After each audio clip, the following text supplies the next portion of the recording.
할렐루야. 마지막 날이라 힘이 넘칩니다. 좋죠? 분위기가 또 왜 이러지? 청년 이브를 개인적으로 주님의 이름으로 사랑합니다. 사랑이라는 것은 서로 간에 이 교통이 있어야 됩니다. 인격적인 교통이죠. 그러니까 예를 들어서 사자를 사랑한다고 해서 사랑하는 마음으로 풀을 주면 어떻게 합니까? 그렇죠? 사자한테는 고기를 줘야지. 소를 사랑한다고 하면서 그 소에게 고기를 주면 어떻게 합니까? 풀을 줘야지. 제가 빵은 사랑입니다 했더니 이분들이 빵은 사랑입니다라고 이렇게 사랑을 표현해 주시더라고요. 그래서 사랑합니다. 어쩔 수 없나 봐요. 그 사랑을 받으면 기분이 참 좋습니다. 우리는 예배자라는 그 키워드를 알기 전에 용서와 사랑이 무엇인지를 알아야 합니다. 용서와 사랑을 알지 못한 사람은 예배자의 자격이 없는 것입니다. 그리고 예배가 무엇인지도 모를 것입니다. 저는 개인적으로 제 회심한 이야기를 먼저 시작하면서 오늘 마지막 날 특세를 좀 시작하려고 합니다. 벌써부터 만 18년 전의 이야기인데요. 성경책을 열심히 읽고 있었습니다. 출애굽기를 읽고 있었는데요. 너무 화가 나는 거예요. 왜 화가 나냐면은 출애굽기를 보니까 하나님이 이스라엘 백성을 너무 사랑하셔서 그 애굽 땅에서의 그 고통의 소리를 다 듣고 보고 알고 있었어요. 너무 마음이 아픈 나머지 그들을 모세를 통해서 건져내기 위해서 10가지 큰 재앙을 그곳 가운데 행사하셨어요. 그 가운데서도 하나님께서 살려주시고 또 홍해길 열어주시고 40년의 광야 생활 가운데서도 하나님이 그 옷이 헤어지지 않고 신발이 헤어지지 않을 만큼 지켜주시고 보호하셨어요. 낮에는 광야가 또 얼마나 덥습니까? 그런데 구름 기둥으로 보호해 주시고 밤에는 또 얼마나 춥습니까? 불 기둥으로 보호해 주셨어요. 그런데 이 은혜를 모르는 인간들은 늘 주님께 원망하고 불평을 합니다. 짜증이 나서 제 성격이 진짜 불같거든요. 성경책을 던져버렸어요. 그래서 뭐라 외치냐면 주님 이 쓰레기 같은 거 싹 쓸어버리시지 왜 살려주셨습니까? 모세 같은 사람만 놔두고 다 죽여버리시지 주님 왜 참으셨습니까? 모세와 같은 저를 좀 써주세요. 자기 주제를 모르는 인간들은 늘 이렇게 자기 일가 넘치죠. 그리고 기도 모임에 가게 됩니다. 그 기도 모임은 어떤 모임이냐면 20살의 한 청년이 있는데요. 교통사고를 당해서 반신불수의 몸이 되었고 휠체어를 타지 않고는 움직이지 못한 아이였어요. 그리고 그 청년은 말도 하지 못했죠. 마치 저희 아버지의 모습을 보는 것 같았어요. 마음속에 긍휼이 마음에 있어서 매주 토요일마다 그 집에 가서 저는 위로 예배를 드립니다. 위로 예배를 드리러 가는데 그날 하나님께서 저를 너무나 온유하고 따뜻한 모습으로 만나 주셨어요. 제가 하나님이라면 저한테 그랬을 것 같아요. 뒤통수를 한 대 툭 치면서 야 너가 얼마나 큰 죄인지 알아? 그럴 것 같은데 그게 아니고 너무나 부드러운 음성으로 효노야 왜 화가 나 있니? 마치 그런 것 같았어요. 제가 뭐라 했겠습니까? 흥분한 목소리로 이제 마음과 마음이 대하는데 주님 저 이스라엘 백성들 때문입니다 라고 이렇게 자기 분수도 모른 채로 화를 내고 꼬라지를 냈죠. 그런데 우리 주님은 굉장히 인격적이세요. 따뜻하세요. 사랑의 하나님이세요. 찾아오셔서 뭐라 하시냐면 제가 7살 때 비가 많이 오는 날 저희 어머니의 손을 잡고 교회에 갔던 것을 기억나게 하셨어요. 비가 많이 오는데 기도 제목이 뭐야? 선생님이 이제 우리들에게 물어봤는데 제가 용기 있게 그랬어요. 비를 그치게 해주세요라고 기도를 했는데 그 어린아이의 순수한 마음이 콩당콩당하면서 나가지를 못하는 거예요. 간절히 기도했는데 아무도 못 나가고 있는데 제가 먼저 제일 용기 있게 뛰어나갔어요. 나갔는데 비가 그쳐 있는 거예요. 하나님이 그 사건을 기억나게 하시면서 나는 너의 기도를 들어줬던 너의 하나님이야. 그리고 저희 아버지는 의학적으로는 3개월밖에 살지 못한다고 하셨는데 하나님께서 제 인생을 해석해 주시기를 너희 아버지는 내가 은혜를 베풀어서 2년간 더 생명을 연장해 주었다. 그리고 그때 저희는 가정예배를 주 야로 드렸는데 벙어리인 저희 아버지가 나 같은 죄인 살리신 찬양을 할 때마다 입술이 열렸어요. 찬양을 하고 거짓말같이 예배가 끝나면 다시 또 말씀을 못하고 빙그레 웃고만 계셨어요. 아버지 말씀해 보세요. 말씀해 보세요. 웃고만 계세요. 참 신기하죠? 그 예배가 너무 신기했는데 주님이 제게 이렇게 해석해 주셨어요.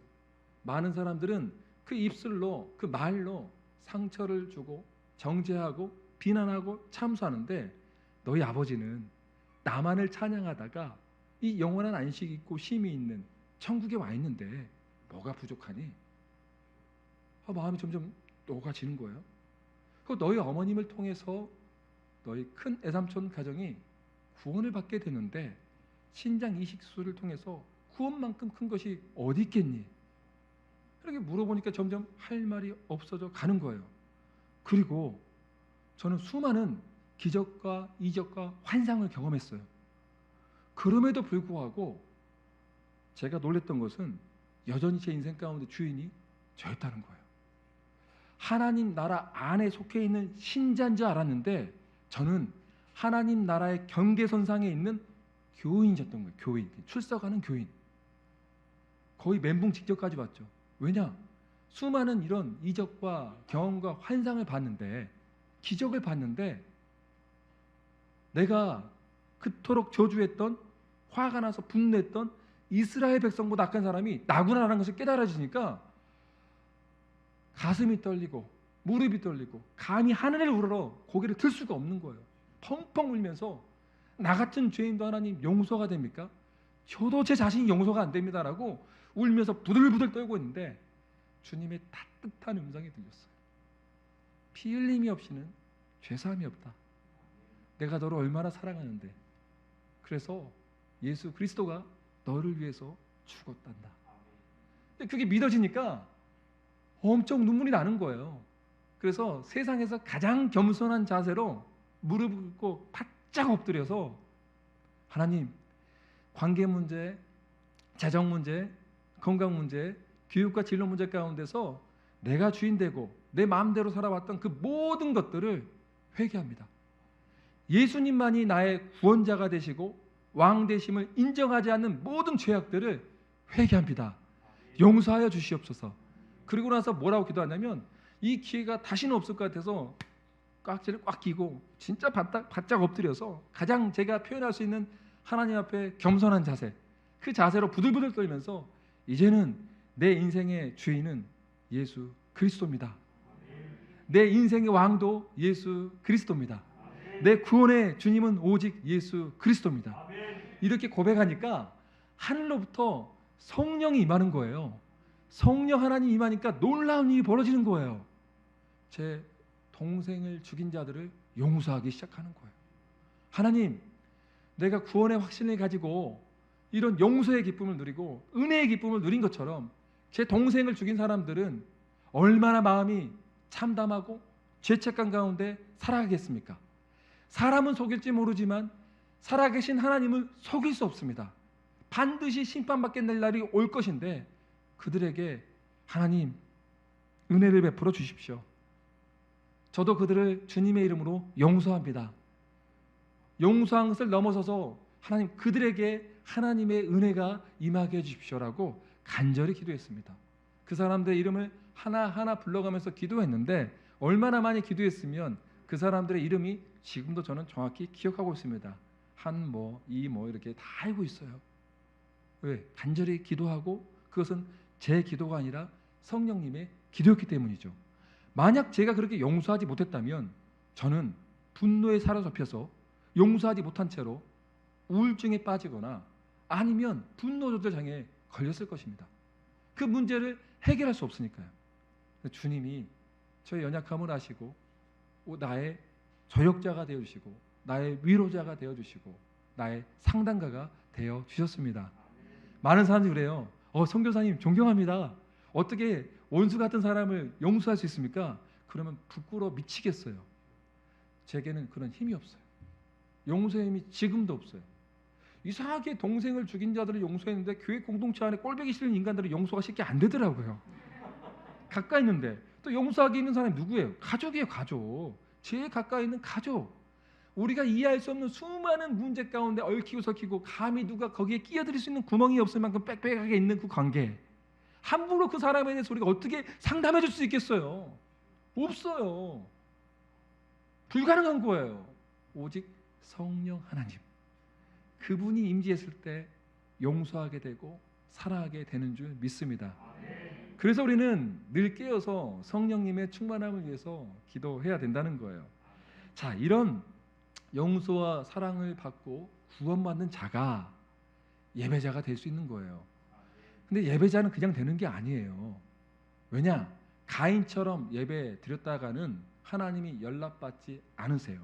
심지어 나답과 아비후 같이 다른 불로 제사를 드리다가는 다 죽었어요. 이게 무슨 말이냐면, 우리가 은혜로 하나님의 긍휼로 구원을 받았지만 예배는 이제 우리가 하나님이 얼마나 우리를 사랑하는지를 알았다면 우리도 이제 하나님을 사랑하는 방법을 배워야 한다는 거예요. 그게 예배예요. 내가 원하는 방식대로 사랑한다면 아까 예화처럼 소한테 고기를 주는 꼴이 되는 거예요. 얼마나 그게 모욕적입니까? 굶어 죽어요. 우리 하나님이 우리를 얼마나 사랑해 주셨어요. 가장 소중한 것을 줄 만큼 사랑해 주셨는데 그럼 우리는 어떻게 반응해야겠어요? 하나님이 가르쳐준 방법대로 사랑해야 되는 것입니다. 그 원리가 신명기에서는 6장 5절에 너는 마음을 다하고 뜻을 다하고 힘을 다하여 내 하나님 여호와를 사랑하라.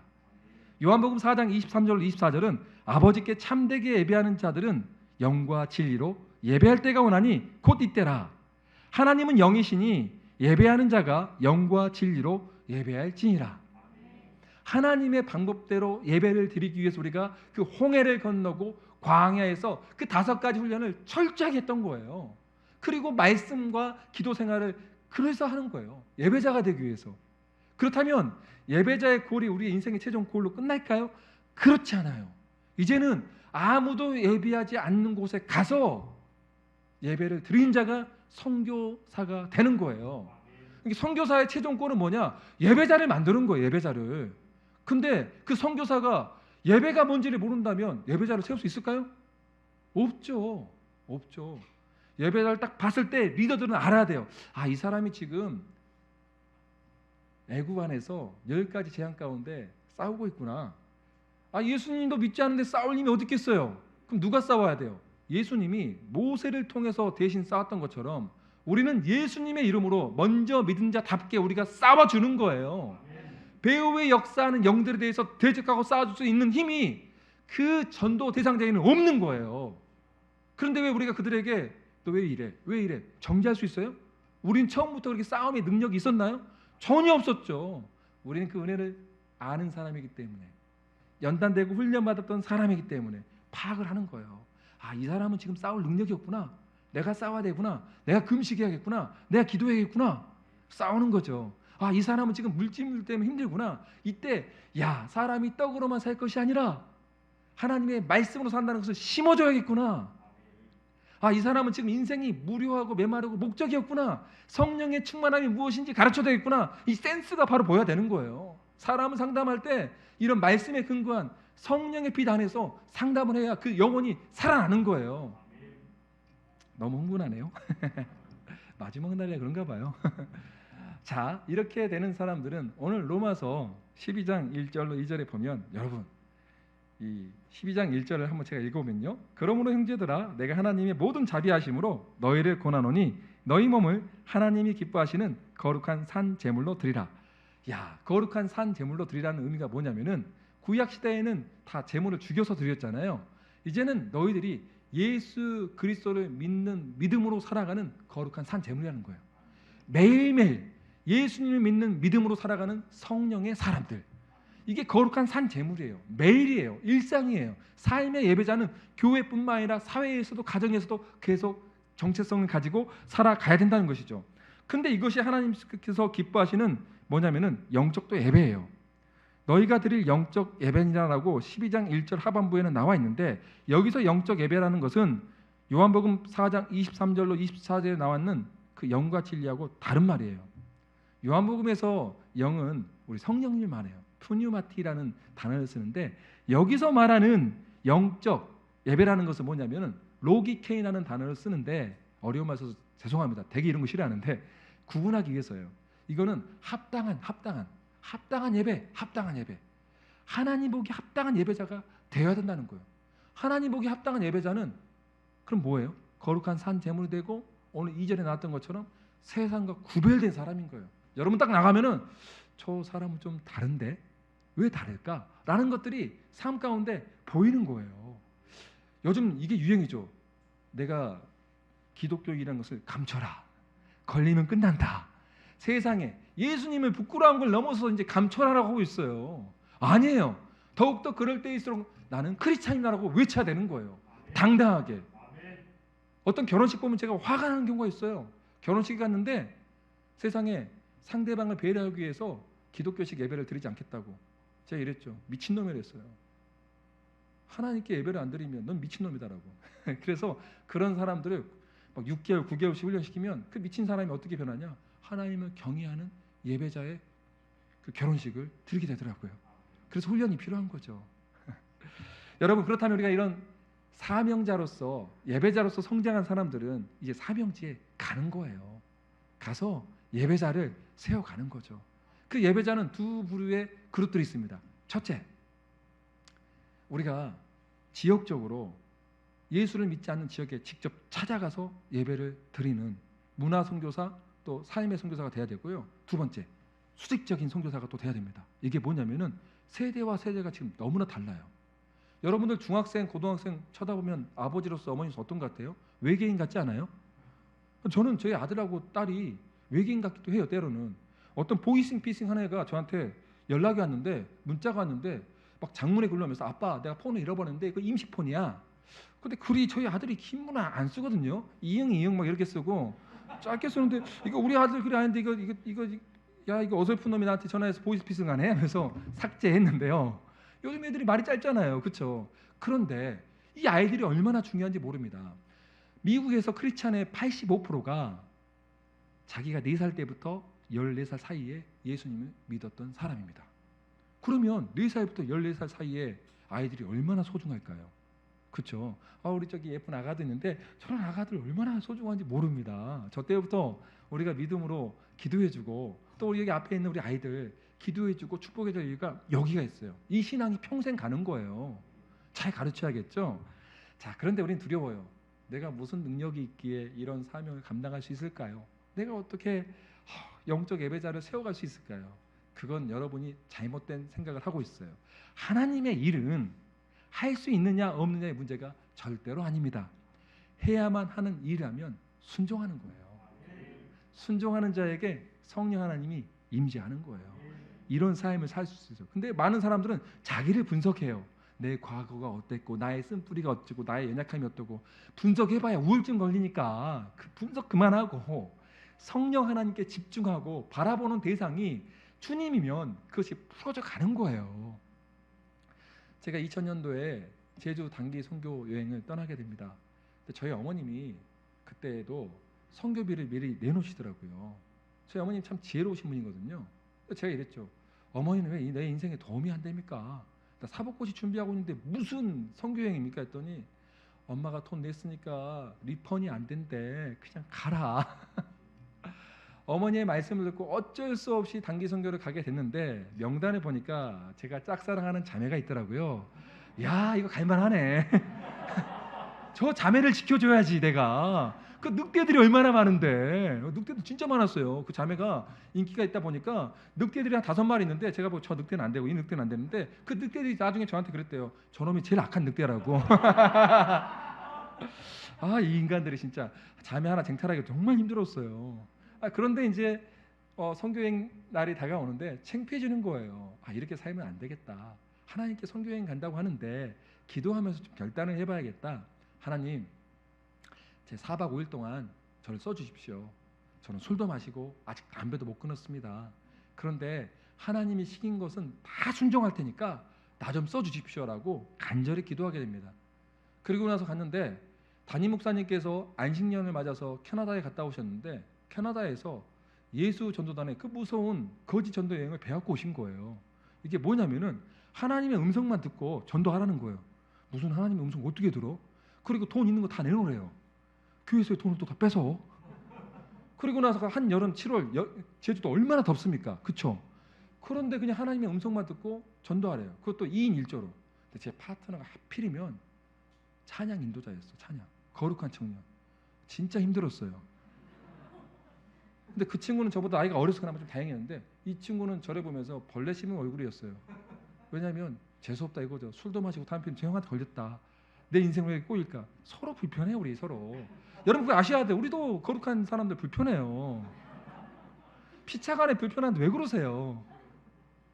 그런데 저는 이제 결단했으니까 순종해야 하잖아요. 같이 파트간에서 7바퀴 돌고 막 기도하고 하나님 이 땅 우리에게 주십시오라고 외치는데 어떤 한 아저씨가 저에게 오면서 이런 거예요.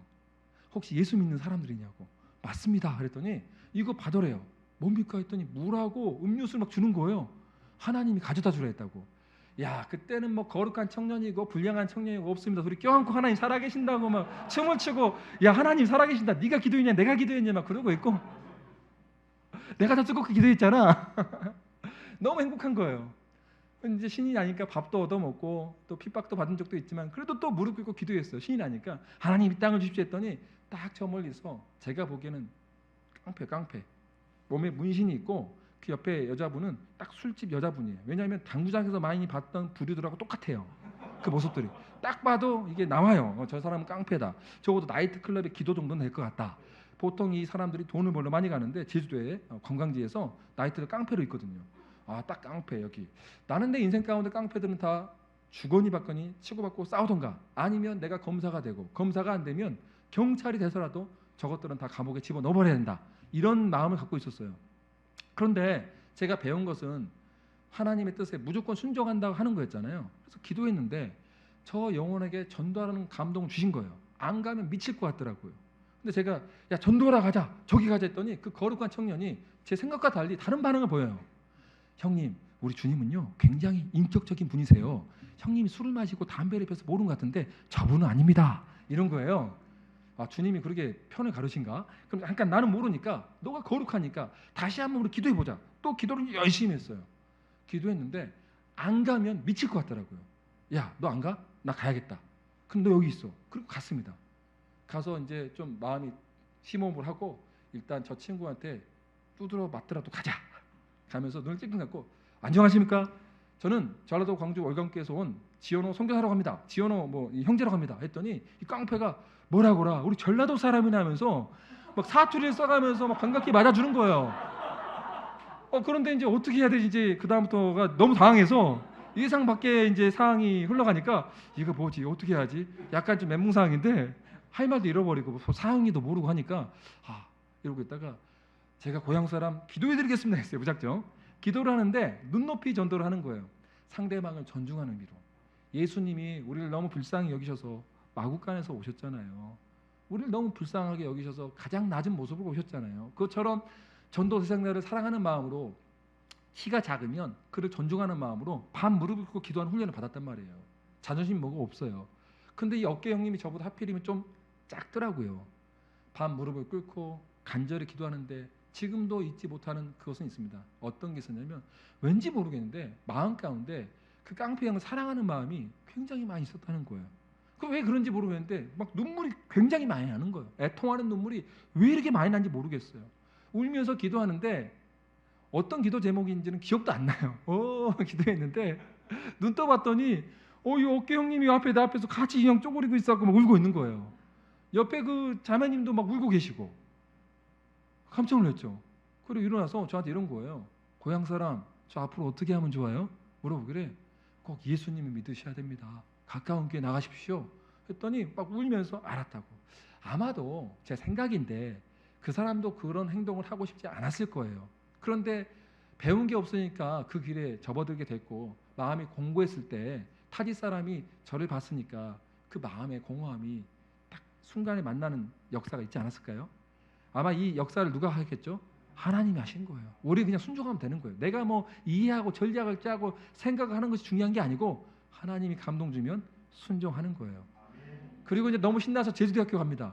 제주대학교 가서 자 동생아 여기를 돌자 했더니 형님 여긴 너무 커요 제주대학교는. 그러니까 이 구역만 돕시다. 그건 네 전략이 맞는 것 같아. 여기를 돌자라고 또 도는데 이번에는 우리 북한에서도 우리를 침투하지 못하고 무서워하는 중2 애들이 있는 거예요. 우리 집에 쌓아놓은 개가 있음보다도 무서운 중2 애들이 그 당시에 머리가 지금도 기억나는데 이자로 이렇게 이상하게 돌려서 파고 닭뼈슬 머리가 그때도 유행이었어요. 이렇게 하면서 염색을 하고 오토바이는 50cc 오토바이 어른들 아마 알 거예요. 텍트라는 오토바이 있어. 50cc 텍트. 텍트를 보면서 빠라바라바 하면서 아 멋지다 하면서 막 담배는 한 명이 앉아 있는데 세상의 모든 근심은 자기가 다 짊어지고 담배를 푹 피고 있더라고요. 예수님이 그렇게 해야 되는데 지가 짐을 지고 있는지 모르겠지만 또 저 영혼들입니까 했더니 주님이 가라는 감동을 주신 거예요. 제 전도 파트너가 거의 경기를 일으킨 이유로 우리 주님 어찌 그란데요 하면서 이렇게 전라도 사투리를 쓰는데 가자 그랬더니 동역자가 이제는 한번 기적을 봤잖아요. 따라오긴 따라오는데 떨면서 오는 거죠. 이번에 진짜 맞을 것 같다. 중학생이 더 무섭잖아요. 가는데 이제 벤치에 앉아있는 애한테 아저씨가 뭐 좀 기도 좀 해주고 싶은데 했더니 담배를 피우고 있는데 옛날 같으면 제가 그냥 날려버리죠. 저도 어릴 때 킥복싱 좀 하고 유도를 했기 때문에 웬만하면 안 져요. 그래서 날려버릴 수 있는데 내 힘으로 그 친구를 꺾을 수 있지만 하나님의 뜻에 순종하려고 무릎을 꿇었어요. 기도해 줄게. 그 자가 바신데 얼마나 또 아파요. 무릎 꿇고 기도해 주는데 또 동일한 마음이에요. 이 아이가 너무 불쌍하게 느껴지는 거예요. 불쌍할 이유가 하나도 없는데 처음 봤는데 막 사랑하는 마음이 느껴지는 거예요. 긍휼의 마음이 오는 거예요. 그리고 눈물이 왜 그렇게 많이 나는지 모르겠어요. 손을 꼭 잡고 기도해 줬죠. 그런데 눈을 떴더니 담배가 훅 날아가요. 담배꽁초가 톡 떨어지더니 얘가 창피하니까 엉엉 울지를 못하고 입을 꽉 깨물고 눈물 뚝뚝 흘리고 있는 거예요. 자기가 마른 데는 이제 깡이 있죠. 막 우는데 아저씨 이렇게 우는데 앞으로 어떻게 해야 돼요 물어보기를 가까운 교회 나가서 네 인생의 주인이 있어. 예수님이 너의 인생을 인도해 주실 거야. 또 알겠다고. 근데 그 전에 기도할 때만 해도 막 쌍욕 소리가 들렸거든요. 오토바이 사는 애들이 건방져서 저 뭐야? 저 XX 뭐야 했는데 아마 제 생각에는 벤치에 앉아있는 애가 이 짱이 아니었을까. 걔가 조용하니까 다 조용해지더라고요. 그리고 또 걸어가는데 어떤 할머니가 평상에 누워있어요. 할머니 왜 여기 누워 계세요? 했더니 머리가 너무 아파. 머리가 너무 아파. 왜 할머니 머리가 아프세요? 했더니 나도 몰라. 지금 119 오는데 좀 봐줄 수 있냐고. 아 그러겠습니다. 그런데 할머니 내가 할머니를 위해서 기도해줘도 괜찮겠습니까? 아픈 사람 치고 기도 원하지 않는 사람 한 명도 못 봤어요. 무조건 제가 병원 신방 가면 기도해줘도 될까 하면 다 100%예요. 100%. 네, 한 명 전도하러 갔다가 4명 전도하고 가요. 병원처럼 전도 잘 되가 없는데 요즘은 코로나 때문에 힘들지만 어쨌든 안수를 하고 기도를 했어요. 할머니가 자리에서 앉아버렸어요. 머리가 맑아졌대요. 그래도 제가 이랬어요. 119 타고 가서 검사를 받아보시라고. 그리고 이상이 없으면 예수님이 하시는 것을 분명히 믿으시라고 했더니 떠날 때 할머니가 웃으면서 손 흔들어요. 고마워. 환자가 아니에요. 그거 누가 하셨죠? 하나님이. 성령 하나님은 기도를 많이 한다고 해서 간절한 마음을 한다고 해서 충만한 게 아니에요.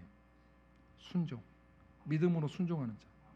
여러분이 때로는 술도 마실 수 있고 담배도 필 수 있고 인생에 실수가 있을 수도 있어요. 주님 다 아세요. 여러분이 완벽하면 또 얼마나 완벽해지려고 그렇게 폼 잡고 계세요. 하나님이 가라하면 순종하면 되는 거예요. 저도 이렇게 순종의 삶을 살고 광야 훈련이 끝나고 목사 안수를 받고 캐나다에서 한국으로 오게 되었습니다. 한국에 와서 참 여러 가지 힘든 일이 있었잖아요. 그런데 예배를 제가 배웠잖아요. 여러분도 기억나실지 모르겠지만 저희 어머님이 제 동생을 잃었을 때 예배를 드렸었잖아요. 주일학교에서. 그런데 하나님이 그 예배를 보고 기뻐하신 나머지 그 다음부터 많은 어린 영혼들을 계속 소년부에 보내주셨어요. 그러면서 반을 쪼개고 쪼갤 만큼 너무나 많은 영적 아이들, 주일학교 아이들을 보내주신 거예요. 그해 연말에 저희 어머님은 전남 노회에서 최우수 교사상을 받게 돼요. 어머님이 춤을 추시는데 대통령상, 국무총리상 부럽지 않아? 나는 하나님이 너무나 감사해. 어머니 어떤 부분이요? 비천한 자를 기억하는 이에게 감사하라.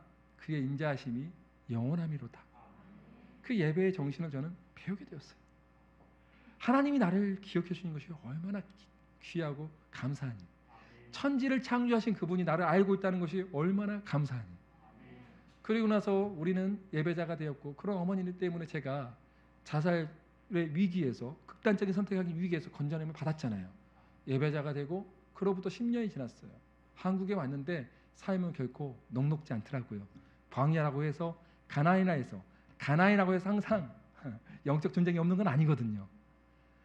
그런데 이제 그로부터 가정예배를 드린 지 한 10년째 될 때, 제가 이제 부흥회를 많이 나가다 보니까 토요일, 일요일 없을 때가 있었어요. 그때 토요일마다 3대가 드리는 예배를 드렸는데, 제 아들 쌤이가 승경책을 가슴에 품고 왔다 갔다 하는 거예요.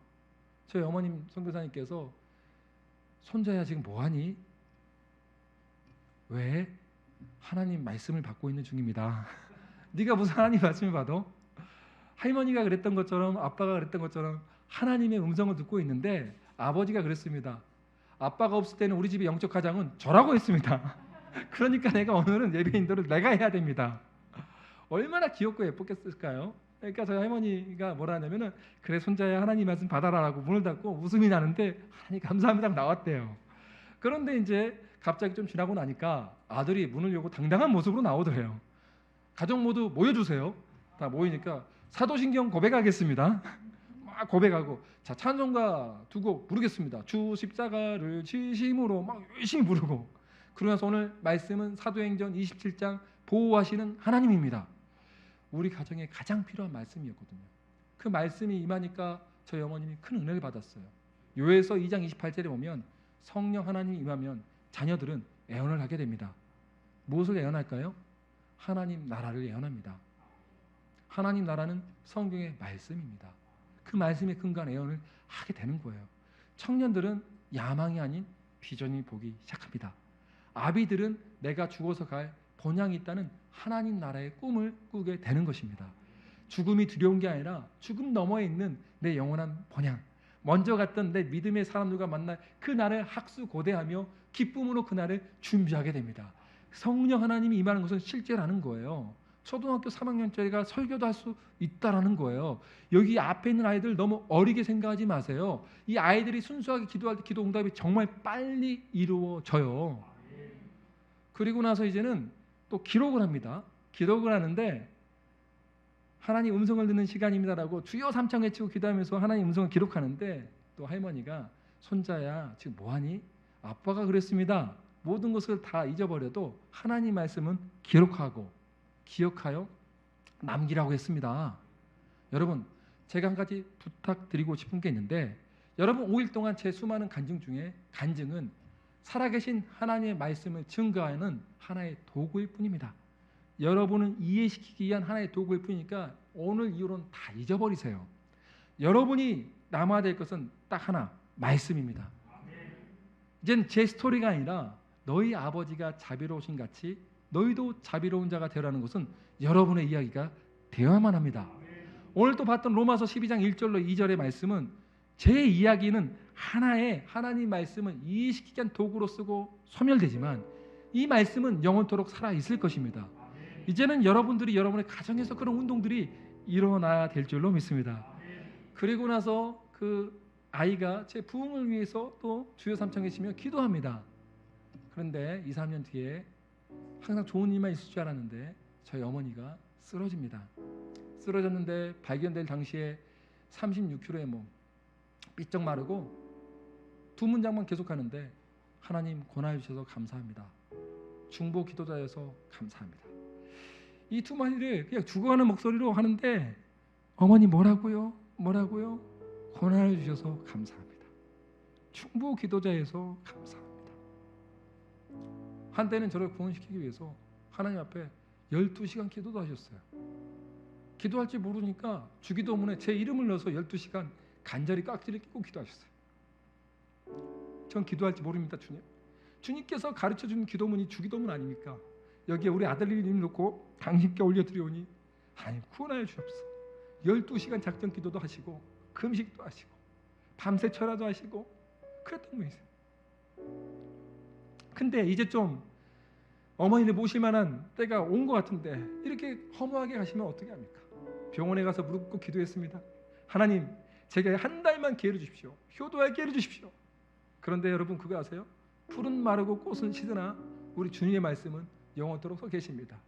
어머니가 전도하실 때마다 암송했던 120줄의 구절을 입으로 말씀을 하시는 거예요. 모든 기억이 없어지고 선망증, 알츠하이머성 치매 중기 진단, 거기에 췌장 지수는 50이 정상인데 1000, 언제 돌아가실지 모른다는 그런 선고. 그러나 하나님은 그때 제게 하나님 병원비도 없는데 채워주십시오 했더니 그 필요했던 300만 원이 채워졌어요. 그래 소망이 있다라고 하는데 이때 제 아내가 또 과로로 쓰러져요. 광야였으면 어떻게 했을까요? 내 인생은 항상 이렇지 뭐, 나는 끝난 거야. 그런데 그럴 수는 없죠. 내가 어떻게 울려 말하는데, 주님이 나를 얼마나 사랑하시는데, 주님이 나를 얼마나 아끼시는데 나 뒤돌아보지 않을 거야. 그래, 니들은 나를 조롱해라, 난 주님을 찬양하리라. 그러면서 오히려 내 마음 감정을 넘어서는 찬양을 올려드리게 되죠. 주께 감사하세, 그는 선하시며 인자하심이 영원하미로다. 내가 감사하리, 그는 선하시며 인자하심이 영원하미로다. 이 찬양을 하고 집에 왔습니다. 누워있는데 저희 아들, 딸이 8시만 되면 가정예배를 드리는데 나는 예배자입니다 찬양 올려드린 거예요. 아들, 딸 뭐하니? 오늘은 아빠도 아프고 엄마도 아프니까 우리들이 예배를 드립니다. 그래, 너무나 귀하고 너희들이 자랑스럽다. 여기 와서 거실에서 드리면 좋겠다. 아빠가 몸이 너무 안 좋으니까 누워서 드릴게. 그랬더니 저희 아들이 그런 거예요. 버는 대로 배운다고. 예배 드리는 법도 가르친 적도 없는데 기도를 뭐 제가 배운 적이 있겠습니까? 에스더, 그 당시에 이제 저희 아들이 쌤이 6학년인데 1학년 딸 에스더한테, 에스더, 우리 가정이 위기사항이다. 주여 삼청에 치고 기도하자. 할머니 낫게 해주세요. 엄마 낫게 해주세요. 고쳐주세요. 그랬더니 하나님께서는 기적적으로 저희 어머니를 고쳐주셨습니다. 우리 어머니가 만난 하나님, 또 제가 만난, 제 아내가 만난 그 하나님이 저희 다음 세대의 하나님이 된 순간입니다. 물론 저는 그 과정 많이 힘들었습니다. 우리 가정주부를 얼마나 제가 존경하지 모릅니다. 왜냐고요?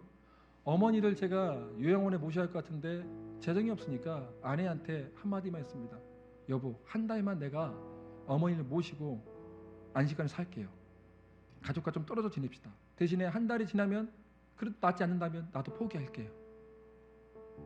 아침 6시면 기상해서 밥을 준비하고 6시 반만 되면 밥을 먹여드리고 축복기도 해드리고 9시가 되면 좋은 영양음료를 하나 따서 드리고 또 11시부터 밥을 준비하고 12시 식사 끝나면 설거지하고 어머니도 마사지 해드리고 또 기도합니다.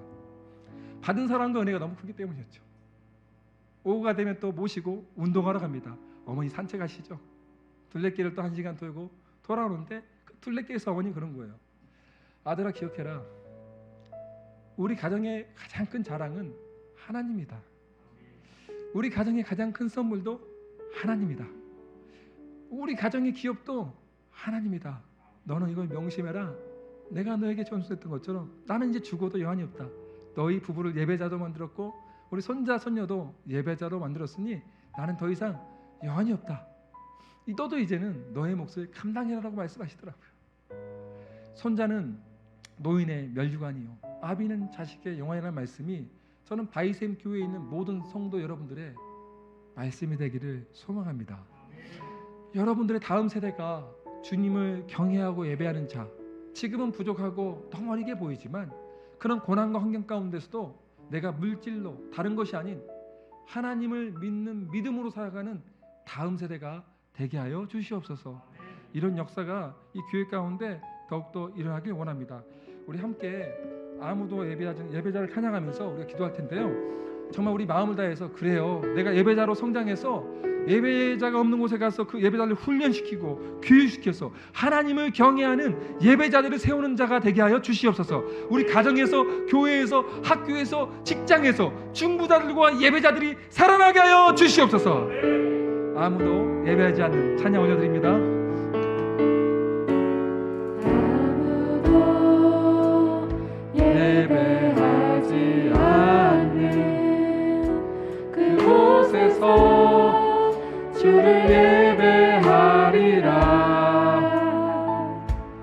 아무도 찬양하지 않는 그곳에서 나 주를 찬양하리라.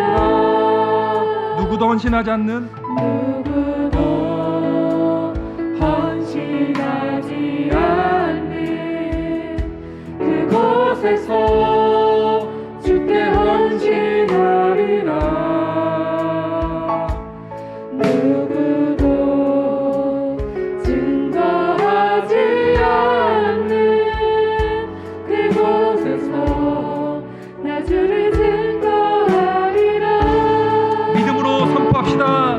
내가 받는 모든 땅 주를 예배하게 하소서. 주의 보혈로 덮어지게 하소서. 내가 선이고 주의 거룩한 곳 되게 하소서. 주의 향기로 물들이소서. 내가 밟는 모든 땅, 내가 밟는 우리의 믿음의 고백을 받아 주시옵소서. 주를 예배하게 하소서. 주의 보혈로 덮어지게 하소서. 내가 선이고 주의 거룩한 곳 되게 하소서. 주의 향기로 마지막으로 한 번 더 외칩니다. 내가 받는 모든 땅, 내가 받는 모든 주님만 영광 받아 주시옵소서. 주를 예배하게 주님만 높임 받아 주시옵소서. 주의 보혈로 덮어지게 하소서. 내가 선이고 주의 거룩한 곳 되게 하소서. 주의 향기로 물들이소서. 우리 사랑하고 존경하는 바이샘 성도 여러분, 우리의 힘과 능력으로는 거룩한 예배자가 될 수 없습니다. 우리의 힘과 능력으로는 사명자가 될 수 없습니다. 그러나 성령님께 순종한다면 하나님께서 우리를 예배자로 세워주실 것이며 내가 있는 곳이 거룩한 예배의 땅이 될 줄로 믿습니다. 다시 한번 우리 이 집회의 마지막 문구를 제가 외치고 싶습니다. 가장 기쁜 경지의 예배는 고통 속에서도 하나님께 예배하고, 시련 속에서도 하나님께 감사하며, 시험을 당할 때도 하나님께 신뢰하고, 어려움 속에서도 하나님께 내 삶을 기꺼이 내어드리며, 그분이 멀게 느껴질 때도 하나님을 사랑하는 것이다.